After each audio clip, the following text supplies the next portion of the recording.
सामाजिक न्याय और राष्ट्रवाद। डॉक्टर बाबा भीमराव अंबेडकर जी, जिन्होंने जातिगत विषमता का जो कारण है और भाईचारे का जो अंत समाज में दिख रहा था, समाज जो बंट गया था, जो घृणा, अविश्वास, तिरस्कार की भावना समाज में दिख रही थी, अंबेडकर जी ने कुछ संकल्पनाओं को जो है वो बड़े अच्छे ध्यान से अपने मन में रखा और सबके सामने लाया। रमेश पतंगे जी ने भी डॉक्टर भीमराव अंबेडकर जी के ऊपर बहुत अच्छा लेखन कार्य किया है। उन्होंने डॉक्टर भीमराव अंबेडकर जी के सामाजिक न्याय की क्या विरासत है और विषमता का कारण क्या है, संवैधानिक जो संघर्ष और जो संघर्ष देखने को मिलते हैं, चाहे किसानों का आंदोलन है, मजदूरों का संघर्ष है, शिक्षा, महिला की स्थिति, राज्य संविधान, अन्याय।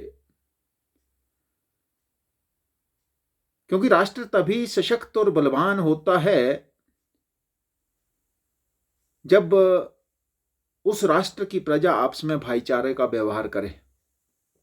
लेकिन आज अगर हम देखें, आज के वर्तमान परिप्रेक्ष्य में किस तरह से social sites, Facebook, WhatsApp, Twitter, कहीं ना कहीं सामाजिक भेद की जो भावना, लोगों के विचार जो पढ़ने को मिलते हैं, उसमें हमें जो डॉक्टर भीमराव अंबेडकर जी ने भाईचारे का कारण समाज के घटकों जिसमें प्रेम का व्यवहार प्रमुख है, उसको जो है वो समझा है। हमें उसके प्रति जो है वो सचेतनता लानी चाहिए। रमेश रघुनाथ पतंगे जी कहते हैं, सामाजिक न्याय व राष्ट्रवाद एक ही सिक्के के दो पहलू हैं। सामाजिक न्याय का अर्थ है समान जीवन मूल्यों के आधार पर किसी तरह का भेदभाव न करते हुए सबकी सहभागिता, और ऐसी सभी सहभागिता से ही एक राष्ट्रीयत्व तत्व की भावना प्रबल होती है। और डॉक्टर भीमराव अंबेडकर का इस बारे में विवेचन भी बुनियादी है। वे कहते हैं, केवल भौतिक दृष्टि से व्यक्ति की एक दूसरे से समीपता के कारण वे एक राष्ट्र होंगे, यह जरूरी नहीं है। इसी तरह सैकड़ों मील दूर रहने से किसी का राष्ट्रीय तत्व नष्ट होता है, ये कहना भी ठीक नहीं।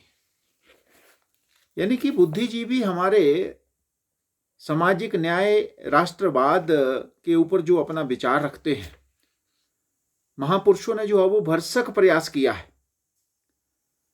क्योंकि डॉक्टर भीमराव अंबेडकर जी का नाम आधुनिक काल से ही हमारे समक्ष किस तरह से अन्याय को दूर करने के लिए उन्होंने जीवन भर संघर्ष किया। फलस्वरूप जो सामाजिक न्याय के आधार पर हमारा अपना संविधान भी बना।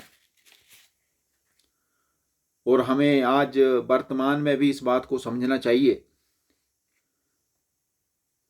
कि जो डॉक्टर अंबेडकर जी ने एक लंबी रोमांचकारी संघर्ष गाथा का एक व्यवस्थित स्वरूप हमारे समक्ष दिखता है, उसको जो है वो हमें आज बहुत अच्छे ढंग से जो है वो सोचने की जरूरत है।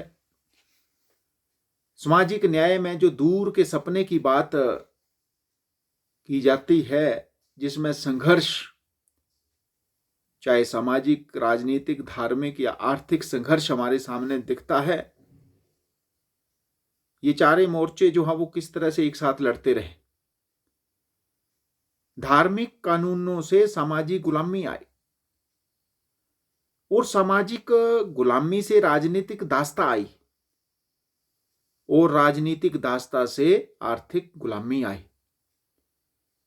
इसलिए डॉक्टर बाबा साहब अंबेडकर जी ने जो संघर्ष केवल धार्मिक, केवल राजनीतिक, केवल सामाजिक, केवल आर्थिक नहीं था। उनका संघर्ष एक ही समय में इन 4 आयामों को स्पर्श करने वाला था। उदाहरणतः देखिए, हिंदू समाज में विधवा महिलाओं की समस्या थी, लड़कियों की शिक्षा की समस्याएं थी, अस्पृश्यों को सार्वजनिक पनघटों पर पानी लेने देने की समस्या थी, मंदिर प्रवेश की समस्या थी। एक एक समस्या लेकर उसे हल करने के लिए अनेकों महापुरुषों ने अपने जीवन में संघर्ष किया। बाबा साहब अंबेडकर ने किसी एक प्रश्न को लेकर कभी संघर्ष नहीं किया। महाड़ के चबदार तालाब का सत्याग्रह सतही तौर पर देखने पर सार्वजनिक तालाब पर पानी पीने के आधार पर अमल करने का सत्याग्रह दिखाई देता है, लेकिन वह वैसा नहीं है। उसके पीछे जाति भेद निर्मूलन का विचार है और धार्मिक कानून में आमूलाग्र परिवर्तन का विचार।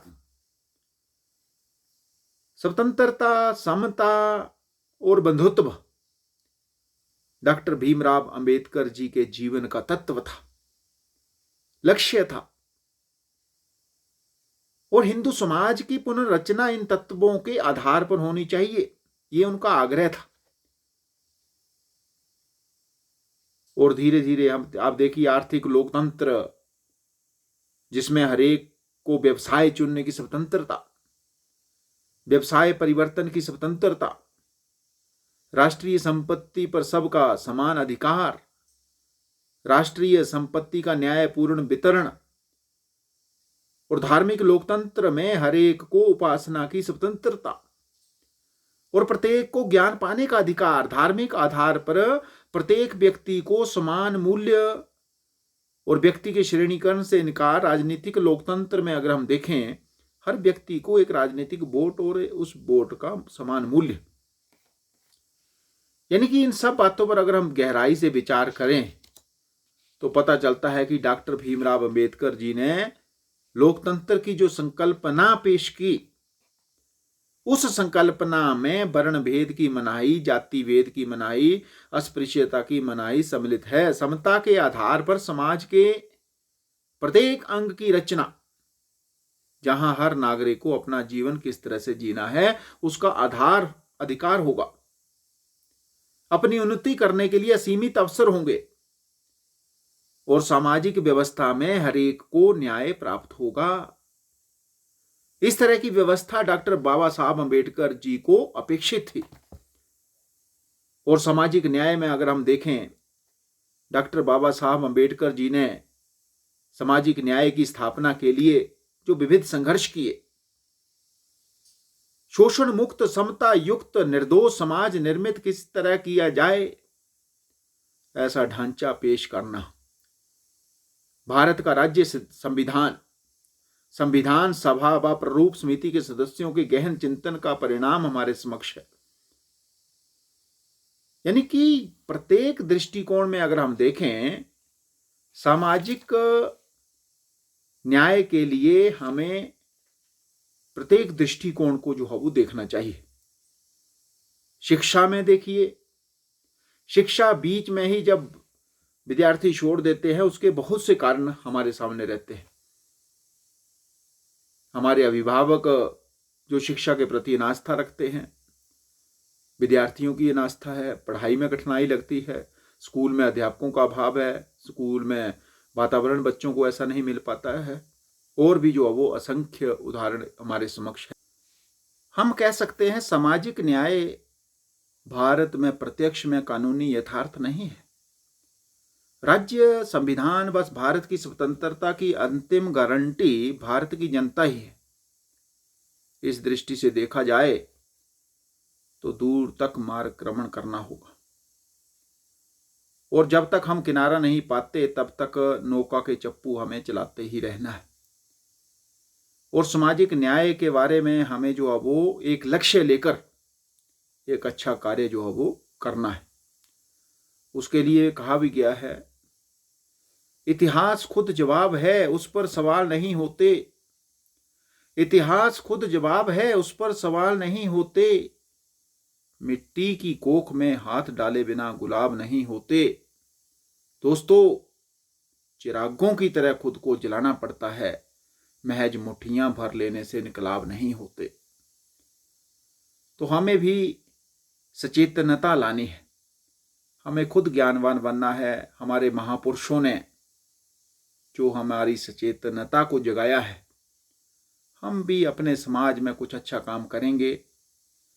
और जो कुरीतियां हैं, जो आज भी समाज में हमें विघटन देखने को मिलता है, जो विचार एक दूसरे के भेदभाव में सुनने को देखने को मिलते हैं, हमें उसके लिए जो है वो समरस भाव से कार्य करने की जरूरत है। और आज वर्तमान में इस तरफ जो है वो काम भी हो रहा है, हम भी उसमें जो है वो थोड़ा योगदान देते रहेंगे और हमारे पढ़े लिखे नौजवान जो है वो उसमें महत्वपूर्ण भूमिका अदा करते रहेंगे।